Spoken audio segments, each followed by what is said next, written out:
Hello, kia ora. Time for another The Bachelorette New Zealand recap. I'm Mama C. Well, it's Monday night, episode 5. The guys met Lily last night. Marcus went home over Glenn, and the boys declared teams. Well, tonight, Mark is going to go out on a date with Lesina. He says he is team 50-50. Connor says that some of the guys are there for the boys and to be on TV. They wonder why Mark got his rose last night from Lily, but then Lesina asked him for a date. They obviously know something is not quite right, and obviously there's a plan they don't know about. George then opens up to the boys about his bisexuality and how he's dated men in the past. Steve is very supportive and applauds him for being brave, and then Glenn, the king of awkward, says he had a feeling about George, and he makes some comments. And we see a lot of looks from the other guys. Yeah, it's just weird. Then Terrence asks Glenn about his comments, and then Glenn says that he is open to a threesome with the girls. Because, he's just willing to do that, Aaron and Terrence go golfing and hunting for golf balls, basically, is what they do. Terrence then tells Aaron he has a date with Lily, and Aaron is happy for him.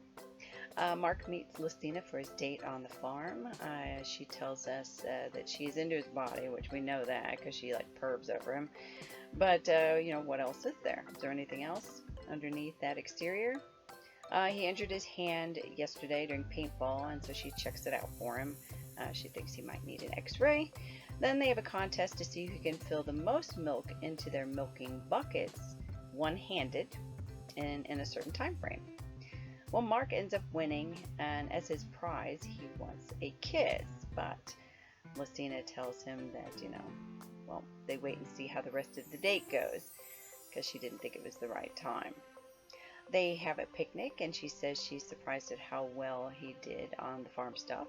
She asks him about time away from his daughter, and he says he's in contact with her, so he can contact her whenever he wants, and she's doing well. And then they go in for a huge pash with tongue.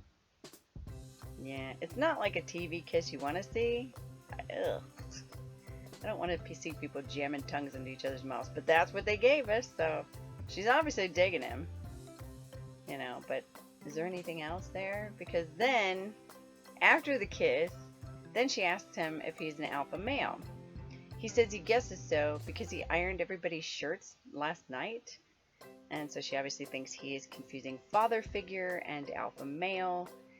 And she wonders if he's just saying what he thinks she wants to hear. Yeah, well, to be fair, that's what it kind of seems like.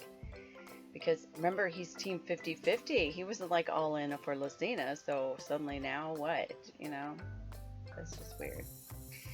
So, she tells us she is giving him a rose because, they had a great time, but she's not sure about his definition of alpha male, that whole thing. And he tells the boys then that she was all over him. Give me a break. Terrence meets up with Lily for their date. His shirt is wrinkled and unbuttoned, and she seems to be into it. They're going to race some jet boats. She wants to wager $5 for the loser to pay. Terrence says, forget the cash. The loser should jump in the pool at the next cocktail party.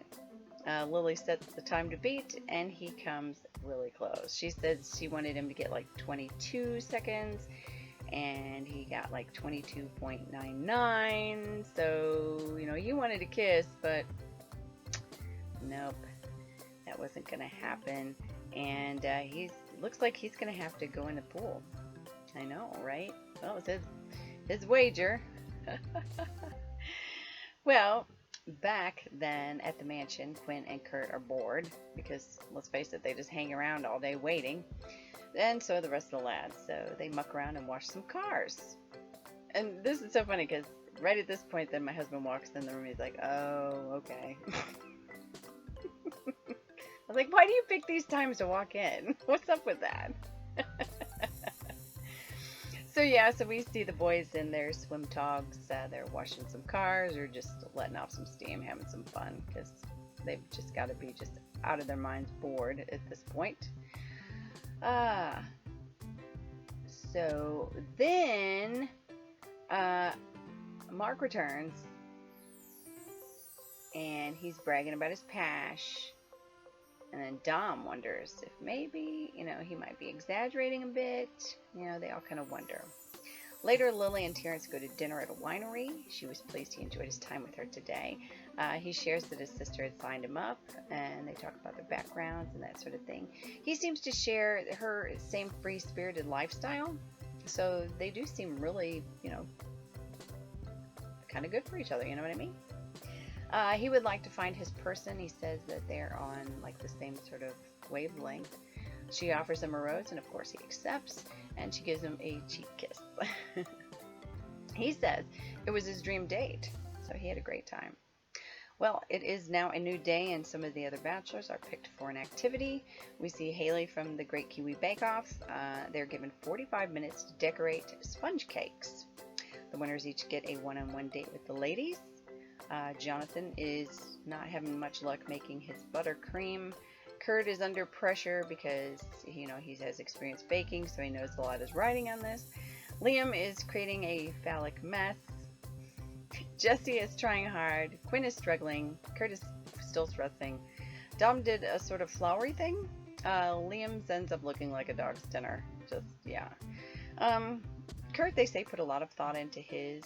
Jonathan's was simple. Connor's is well done. Lily chooses Jesse, which you kind of figure because she's got a little bit of something for him, and he's wrapped. So yeah. Lesina chooses Kurt, which I was happy about because I'd like to see a bit more of him and see if maybe they have a spark, right? Well, they each have their one-on-one dates with cake and hot chocolate. Lesina asks Kurt, why is he there?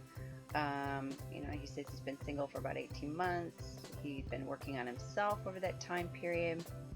I think she's looking for more, but I also think he's really nervous at this point too, because, he's been waiting all around, and then it's like, what does he say, and that sort of thing, and I don't know, I guess I just felt bad because I don't think she felt anything for him, which is too bad because he's such a nice guy. He tells her what he's looking for, because she's thrown out the hard questions, but like I said, she just doesn't seem into him. Yeah. Lily and Jesse go off for cake and hot chocolate. She asks him about his cake knowledge, and he says it was the first time. He just kind of followed what he'd seen his mom do when she makes his birthday cakes. They obviously have chemistry, and he's dreamy, and he's got those dimples. And he accepts the rose that she offers him. He's stoked, but then we find out later that Kurt didn't get a rose. Yeah, which is just a shame. Mark then shows a snarky side to us. Just after I was starting to think, okay, maybe he's not so bad, but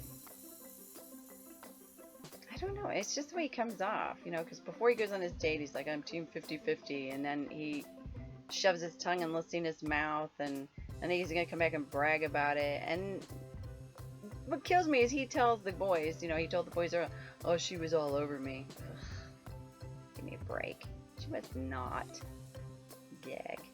Anyway, next time, dramas with the boys. And was that Mark crying I saw? What's up with that? Anyway, join us again tomorrow for the Bachelorette New Zealand recap. I'm Mama C. Have a great day wherever you are.